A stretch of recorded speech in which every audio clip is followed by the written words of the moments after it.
Waktu istirahat telah tiba.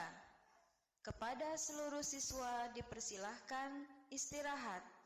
Bel istirahat berbunyi, menandakan waktunya murid untuk istirahat.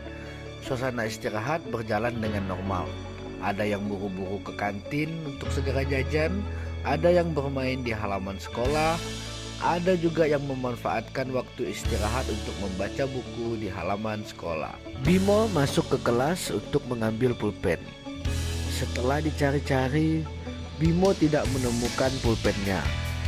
Terlihat Zakaria ada di dalam kelas. Tanpa bertanya terlebih dahulu, Bimo langsung mendatangi Zakaria, menuduh bahwa Zakaria lah yang mengambil pulpennya, karena kebetulan hanya dia yang ada di dalam kelas saat itu. Zakaria langsung membela diri bahwa dia tidak mengambil pulpen Bimo.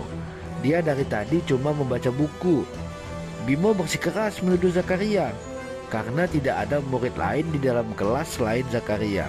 Terjadilah perkelahian antara Bimo dan Zakaria. Melihat perkelahian tersebut, Ilham dan Farel langsung buru-buru melaporkan kejadian tersebut kepada gurunya yang kebetulan sedang berada di perpustakaan. Dengan nada berteriak, mereka bilang, "Pak, teman-teman berkelahi." Guru bertanya, "Siapa yang berkelahi?" Mereka dengan kompak menjawab, "Bimo dan Zakaria." Guru pun menyuruh Ilham dan Farel agar Bimo dan Zakaria disuruh turun menemuinya. Sesampainya Bimo dan Zakaria di perpustakaan, guru langsung bertanya kepada mereka, "Apa benar kalian berkelahi?" Bimo segera menjawab, "Iya Pak, Zakaria sudah mencuri pulpen saya." Zakaria juga tidak tinggal diam.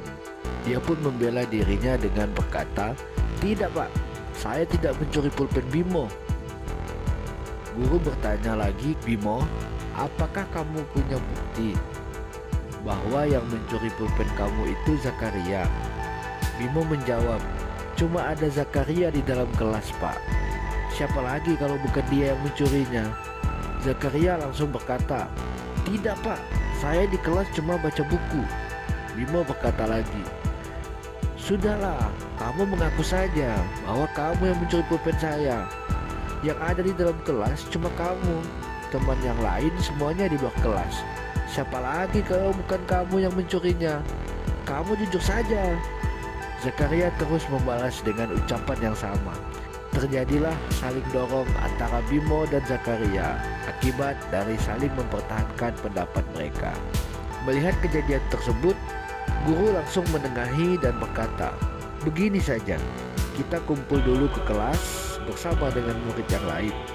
Nanti kita tanya mereka, siapa tahu ada di antara mereka yang meminjam atau melihat pulpen Bimo. Gimana, setuju?" Mereka hanya diam saja. Guru pun langsung mengajak mereka kembali ke kelas. Sesampai di kelas, guru langsung menjelaskan masalah perkelahian antara Bimo dan Zakaria. Setelah selesai menjelaskan kejadian tersebut, guru langsung bertanya, "Murid-murid, apakah kalian ada melihat pulpen Bimo? Atau mungkin ada yang meminjam tapi lupa memberitahu Bimo? Jika ada, tolong angkat tangannya ya." Tampak di sudut kelas ada satu murid yang mengangkat tangan sambil memegang pulpen, bernama Lulu, sambil berkata, "Saya Pak, tadi saya meminjam pulpen Bimo, tapi saya lupa bilang. Saya tadi perlu mendadak, saking buru-buru, saya lupa di mana saya menaruh pulpen saya. Kebetulan saya lihat pulpen Bimo ada di atas meja, jadi saya langsung pinjam saja." Guru pun bertanya kepada Bimo, "Bimo, apakah benar itu pulpen kamu?" Bimo segera menghampiri Lulu dan memegang pulpen tersebut. Dia pun berkata, "Iya Pak, benar ini pulpen saya. Alhamdulillah, akhirnya pulpen Bimo ketemu," ucapku.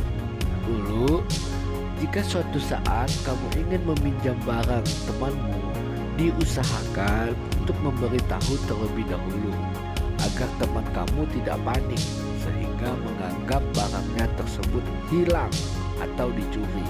Lulu langsung meminta maaf kepada Bimo dan Zakaria karena sudah melakukan hal tersebut, dan dia menyesal karena sudah menjadi penyebab perkelahian antara Bimo dan Zakaria. Bimo pun langsung meminta maaf kepada Zakaria karena sudah menuduh Zakaria lah yang mencuri pulpennya. Dia berjanji lain kali akan bertanya terlebih dahulu, tidak langsung menuduh. Zakaria pun memaafkan Bimo. Mereka saling berjabat tangan dan berpelukan, menandakan keakraban sudah terjalin kembali.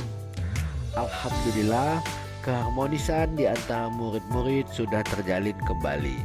Guru memberi penguatan kepada murid-murid agar kejadian ini menjadi pelajaran bersama. Pesan dari kisah ini adalah kita sebagai teman baik di kelas maupun di sekolah harus menjaga kerukunan. Walaupun terjadi masalah, kita harus selalu berusaha menyelesaikannya dengan kekeluargaan. Karena sekolah merupakan rumah sekaligus keluarga kedua kita. Salah satu ciri profil pelajar Pancasila adalah bergotong royong. Bergotong royong artinya bekerja bersama-sama, melibatkan individu lain. Bagaimana kita bisa bergotong royong jika tidak terjalin kerukunan di antara warga sekolah? Oleh karena itu, permusuhan, perselisihan maupun pertengkaran di antara warga sekolah harus segera diselesaikan. Salam bahagia Bapak Ibu guru hebat, guru cerdas, Indonesia emas, salam merdeka belajar.